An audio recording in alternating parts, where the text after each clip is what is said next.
इस वीडियो में बात करने वाला हूँ क्रिप्टो करेंसी क्या होता है, बिटकॉइन कैसे काम करता है, क्या आपको बिटकॉइन में पैसा इन्वेस्ट करना चाहिए या इन्वेस्ट नहीं करना चाहिए और करना चाहिए तो कैसे। Hi, this is Prabhu bringing you best tips and tools for learn investing build wealth. On this channel do lots of stock market value investing strategy videos. अगर आप चैनल पे नए हैं तो चैनल को सब्सक्राइब करके बेल आइकन प्रेस कर दें जिससे आपसे कोई भी वीडियो मिस ना हो। पहले हम समझते हैं क्रिप्टो करेंसी होता क्या है। क्रिप्टो करेंसी एक तरह का वर्चुअल करेंसी है जो पीयर टू पीयर नेटवर्क में काम करता है। मींस आप जिससे पैसे भेज रहे हो उससे डायरेक्टली चल जाएगा बिना किसी बीच के मीडिएटर के। जैसे आप यूपीआई से पेमेंट करते हो तो यूपीआई का सर्वर NPCIA का है, लेकिन जब आप पेमेंट करते हो तो बैंक बीच में मीडिएटर होता है। बैंक कंफर्म करता है कि आपके अकाउंट में पैसे हैं या नहीं है और वो पैसे उठा के सामने वाले को भेजता है। लेकिन बिटकॉइन में ये मीडिएटर, बीच के मीडिएटर को हटा दिया गया। आप जिसे पेमेंट कर रहे हो आप उसे डायरेक्टली पेमेंट कर सकते हो, जिस वजह से पीयर टू पीयर नेटवर्क बोला जाता है। इसके दो फायदे थे। मीडिएटर आपका सारा इंफॉर्मेशन रखता रहा, आप किसे पेमेंट कर रहे हो किसे पेमेंट नहीं कर रहे हो। दूसरा चीज, मीडिएटर कुछ फीस चार्ज करता रहा ये सारी चीजों के लिए। तो ट्रांजैक्शन कॉस्ट को कम करने के लिए, या हम कह सकते हैं जो सर्विस चार्ज होता है उसे कम करने के लिए, और मीडिएटर के पास आपके इंफॉर्मेशन ना जाए, इन दोनों से बचने के लिए बिटकॉइन को बनाया गया था, जो एक तरह का वर्चुअल करेंसी है।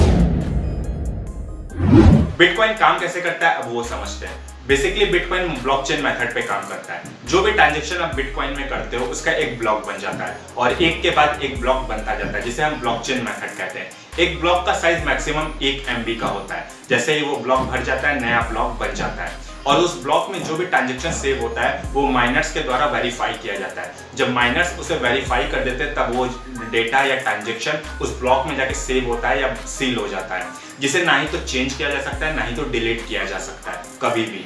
बिटकॉइन माइनर्स को इसके बदले में कुछ फीस मिलती है और 12.5 बिटकॉइंस मिलते हैं। बेसिकली जो हमने सुना होगा बिटकॉइन माइनर्स जो है वो बिटकॉइन माइन करते हैं। उसका मतलब क्या होता है? एक्चुअल में वो ब्लॉक्स को फाइंड करते हैं, ब्लॉक्स को फाइंड करके वो वेरीफाई करके उसे सील करते हैं, जो इतना इजी नहीं होता। अगर जो भी बिटकॉइन माइनर्स उसे कर पाता है उसे 12.5 बिटकॉइंस मिलते हैं और बदले में कुछ फीस मिलती है। बिटकॉइन में पैसा इन्वेस्ट करने के लिए आपको अपने एक्चुअल करेंसी को वर्चुअल करेंसी में कन्वर्ट करना होगा। एक्चुअल करेंसी कुछ भी हो सकती है, हमारे कंट्री की करेंसी या कहीं की भी करेंसी। उस करेंसी को, जो एक्चुअल करेंसी है, उसे हमें वर्चुअल करेंसी में कन्वर्ट करना होगा, फिर ही हम बिटकॉइन में इन्वेस्ट कर पाएंगे। क्या आपको बिटकॉइन में पैसा इन्वेस्ट करना चाहिए या फिर इन्वेस्ट नहीं करना चाहिए? जब हमें कुछ भी समझ में ना आ रहा हो तो हमें उनसे एडवाइस लेना चाहिए जो उस फील्ड में एक्सपर्ट हो। बिटकॉइन को लेकर वॉरेन बफेट का कहना है ये एक तरह से चमत्कार की तरह है। लोग सब्सटेंस की वैल्यू, प्रोडक्ट या सर्विस की वैल्यू या कंपनी की वैल्यू नहीं खरीद रहे हैं, बस हाइप में कोई भी चीज खरीदे जा रहे हैं, जो एक मजाक है मेरी नजर में। ऐसा वॉरेन बफेट का कहना है। चार्ली मंगर, वॉरेन बफेट के बिजनेस पार्टनर, उनका कहना है कि बिटकॉइन एक तरह से बीमारी की तरह है, इसे आप अवॉइड करो। बिटकॉइन का डेली फ्लक्चुएशन 30% से ज्यादा का है, जिस वजह से ये हाई रिस्क हाई रिटर्न वाला इन्वेस्टमेंट हो जाता है। बिटकॉइन क्या करता है या बिटकॉइन कैसे काम करता है कोई भी इसे एक लाइन में नहीं समझा सकता। सिलिकॉन वैली, जहां पे दुनिया की बहुत ही बड़ी बड़ी कंपनियां हैं, वहां का एक बहुत ही फेमस लाइन है बिजनेस को लेकर। अगर आप अपने बिजनेस को एक लाइन में एक्सप्लेन नहीं कर सकते तो वो बिजनेस नहीं, टाइम पास है।